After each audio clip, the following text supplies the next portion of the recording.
want to bring the panel in, Sara Gonzales, Steve Deace, Aaron McIntyre. I am just flabbergasted by that. My expectations were incredibly low. And going into this, I did not expect him to have a good performance. I thought he would lose. I said it before. I can't believe what I just saw. That was... It almost is beyond, we do conservative media here. And by the way, we love having you. BlazeDebate.com. The code is debate. Join our community. We've been talking about this issue forever. I know you've been talking about it with your friends and family forever.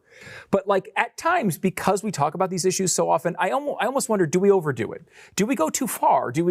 I don't know. We all agree with each other. And maybe we hear each other talking about it and it influences us and we go too far. And maybe we are caught up in some sort of rhetorical circle where we over-exaggerate these things. This is an instance of where we've undersold. We've undersold how bad this guy is. Correct. Yeah. Watching him today was one of the most unbelievable things I've ever seen in politics, and I'm terrified for our country, Sarah. Yeah, I don't think it can be overstated enough how terrifying this is. To the extent that, by the way, in reading social media, we have people like Casey Hunt, the woman on CNN, who was kicking off Trump spokespeople because they dared say CNN is biased against Donald Trump. And you even had her saying, all of the Democrats I'm talking to right now are like beside themselves watching this performance of Joe Biden. She mentioned his voice. She mentioned his mouth being wide open. I mean, they're openly saying this now. I read Nicholas Kristof over at the New York Times. This is the New York Times said, I have a bad feeling about how the debate is beginning. Trump is speaking nonsense on many topics, but he's projecting energy. Biden is more substantive, but in voice and manner playing into the Trump narrative that he's too old for the job. After that, I wish Biden would reflect on this debate performance and then announce his decision to withdraw from the race, throwing the choice of Democratic nominee to the convention. This is a Democrat at the New York Times who is tweeting out he hopes that Joe Biden withdraws his nomination. I mean, this is how bad that it's gotten.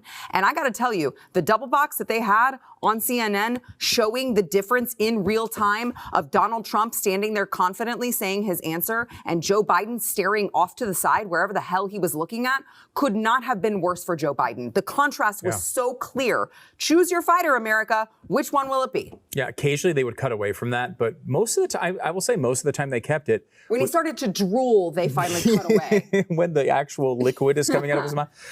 We did, if you were watching the debate here, we did get our feed cut from CNN a couple times. I don't know exactly what happened there, but I don't know, Steve. I mean, we can talk about this. Maybe this isn't the number one priority. I thought CNN's debate was actually pretty well done. I thought they got us the information we needed out of that.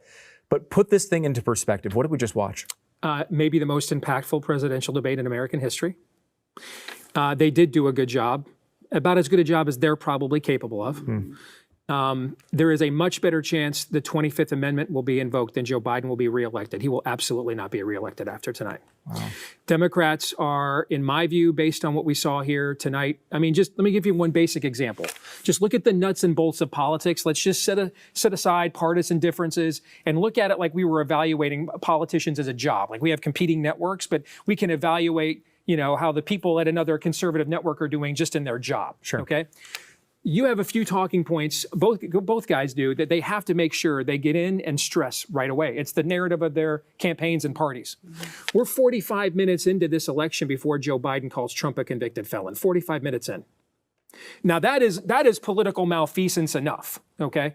But this comes after 44 minutes of tens of millions of people watching, normies watching.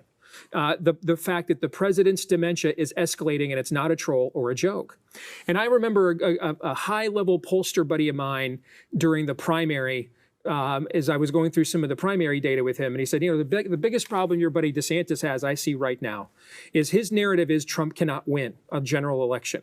And I would have said that in March, April, but we just had a moment where Joe Biden fell down the stairs of Air Force One. And that my polling is showing that's kind of penetrated now to beyond just the MAGA voter. The average Republican is like, oh, yeah, Biden can't win an election. So Trump's going to look a lot more electable, right? Mm-hmm.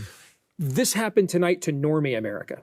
That moment happened tonight. Joe Biden fell down the stairs over and over and over and over again. That happened to normie America. Now, I don't know what a 1932 level election loss looks like in today's balkanization of America. Like, I'm not sure that any Republican could still win Connecticut or, for example. Right. Okay. But whatever 1932 is, it took the Republican Party 20 years to recover from Herbert Hoover. 20 years.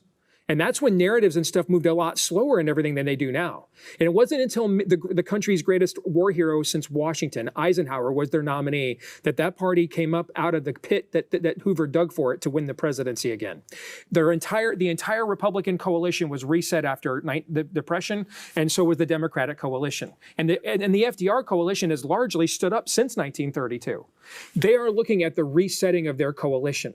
What you're going to see after tonight. And I know, man, I hate the brothers be flipping narrative that we sell people, because most of the time it's BS for clicks, okay, and ratings. But when I worked on things like marriage amendments, and when we put them up in states like California, black and brown people voted for those amendments in droves. When we put issue-based referendums on the ballot that doesn't make them vote Republican, but vote for our issues, they tend to side with us substantially. So what this would do, potentially, is a lot of voters who would not cross a partisan picket line to vote our way, but might agree with us on issues, watch that tonight and they're like, we can't have that. And if you allow them to give them an excuse, first to fight for their own conscience and then to kind of go against their own subculture, if you give them an excuse to cross the partisan picket line once because of the urgency of the country, they may not come back.